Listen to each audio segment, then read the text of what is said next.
Bonjour Christian Brouwer. Bonjour Yann.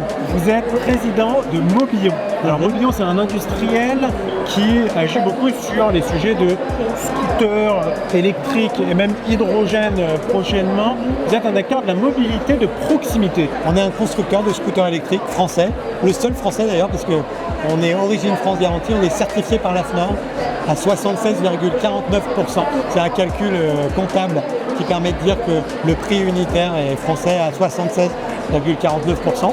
La particularité de Mobillon, c'est qu'on ne vend pas des scooters, on vend des kilomètres. Puisque à la fin de nos contrats d'usage, c'est de la vente à l'usage, on récupère les scooters, on les démonte intégralement et grâce aux composants qu'on récupère, parce que c'est une conception démontable, une éco-conception démontable, on peut récupérer les composants et grâce à ces composants refaire le même produit, c'est-à-dire un scooter. Aujourd'hui on n'a que ça comme produit et il y a un deuxième produit qui est en cours et qui est le produit dont on parlera tout à l'heure, qui est une batterie de stockage d'énergie solaire. Donc un scooter éco-conçu, quasi entièrement démontable. C'est un Lego. Voilà, c'est un Lego. Donc on a ce Lego qui nous permet en fait finalement de retirer seulement les quelques pièces potentiellement qui peuvent ne pas aller. Et vous avez parlé d'une station, une batterie solaire aussi. Donc comment ça fonctionne? Vous réutilisez les anciennes batteries pour en faire une énorme batterie solaire? Exactement. Le scooter Mobillon, il est très facile à démonter, mais si on le fait dans l'usine, donc on a un modèle de logistique et de logistique inverse qui font qu'on fait pour l'instant que des contrats de 2 ans. Et au bout de 2 ans, on va le récupérer chez notre client et on lui apporte le nouveau.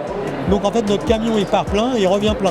On fait des économies de logistique parce que quand on essaye d'intervenir sur site, en fait, il faut beaucoup de matériel. Donc il faut venir avec un camion en haut.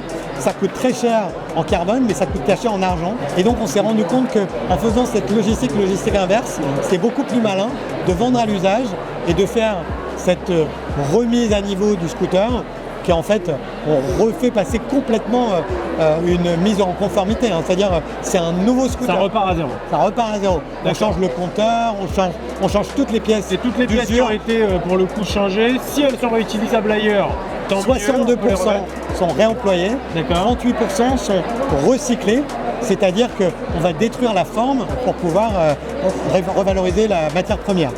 Mais comme tout est démontable, on recycle très bien les matières premières. On ne mélange pas les plastiques. On peut retirer sur un même sous-ensemble très facilement avec très peu d'outils n'importe quoi. Alors justement, la batterie électrique, vous avez créé une station de recharge solaire. Une armoire. On a racheté une usine dans le nord qui fait 24 000 m² qui faisait des armoires de bureau. Aujourd'hui, les armoires de bureau n'existent plus beaucoup parce que digitalisation des documents et puis télétravail. Donc finalement des armoires électriques à la place. Et on fait des armoires électriques exactement. Donc nos batteries de scooter, sans les changer, sans les démonter, on a mis une électronique à l'intérieur qui est fabriquée en France, qui a été conçue par un ingénieur électronicien français, qui s'appelle Cyril Enel.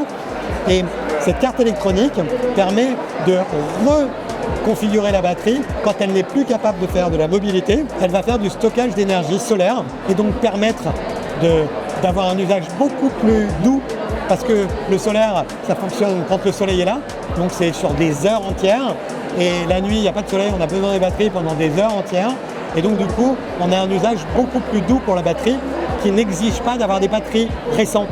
Alors qu'on a la possibilité en fait d'être complètement autonome en énergie. Exactement, à terme on pourrait penser que l'autoconsommation que permettraient les batteries de seconde vie permettrait d'éviter d'avoir à consommer des énergies non renouvelables puisqu'on pourrait stocker facilement et pour un prix très bas des énergies renouvelables. Extraordinaire. Donc là, pour le coup, réutiliser cette énergie aux heures de pointe, au moment où on en a le plus besoin finalement. Exactement. C'est clair. Alors vous êtes aussi à l'origine d'un concept, la pérennité programmée circulaire, c'est bien ça? Exactement.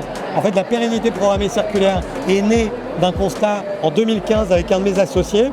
On louait des scooters électriques qui n'étaient pas les nôtres à l'époque et on s'était rendu compte qu'en fait, ils nous coûtaient très cher en maintenance et qu'il nous fallait se séparer de cette obsolescence programmée qui est liée en fait à la compétitivité. Pour être compétitif, les constructeurs utilisent des techniques d'assemblage, sertissage, colle, résine pour aller plus vite, pour que ça soit moins cher à produire. Donc il fallait qu'on arrive à un coût total de la possession, ce qu'on appelle le TCO, on parle de plus bas. Exactement, TCO le plus bas possible. Et donc ça nous a amené à penser un modèle qui est aujourd'hui un modèle comptable qui s'appelle la loi des composants. D'accord. On n'amortit plus un produit, mais on amortit les composants.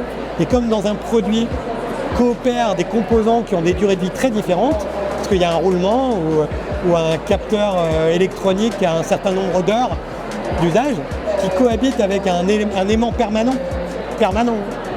Lui, il n'a pas de durée de vie. Non. Ou un bobinage en cuivre, on s'est dit que c'était débile de faire un amortissement ou une conception qui intègre ces deux composants sur des mêmes durées de vie, alors qu'elles ont parfois des ratios qui sont 100, 1000, quand on parle d'un aimant permanent par exemple et d'un joint.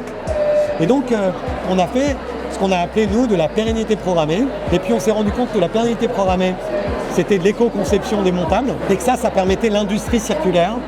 Et donc depuis 2 ans, on parle de pérennité programmée circulaire, parce que ça intègre l'éco-conception démontable, la vente à l'usage, pour être sûr de récupérer les produits, pas que ça aille dans une décharge, que nous on sait quoi faire avec, et puis une industrie circulaire qui du coup est beaucoup plus compétitive.